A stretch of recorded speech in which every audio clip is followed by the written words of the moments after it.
В этом году весна поздно пришла. Только позавчера начала таять все кругом. Быстро-быстро так. И позавчера же прилетели только скворцы вот. Все четверо. В прошлом году вылетели отсюда два птенца и родители.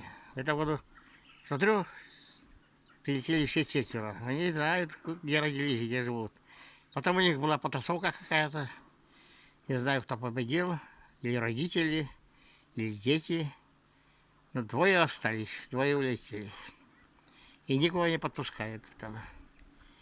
Каждое утро я 5 часов стою и смотрю, как они там оттуда выносят мусор, выбрасывают. Не у нас, не здесь. Они выбрасывают у соседей. Я попросил извинения. Они, говорят, еще и срут на наш город. Вот. Пускай живут.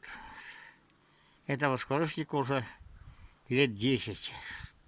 И каждый год летают. Кто там потом обживает, дети или родители. Я думаю, родители они выгоняют молодежь. Сейчас такая жизнь.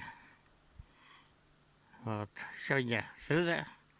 Еще равно банный день. Я тоже в баню потопил. Вот сейчас скоро закрою и попаримся. Все нормально. Вот так и живем потихонечку. Наконец-то весна. Быстро-быстро растаял в этом году. Пока-пока.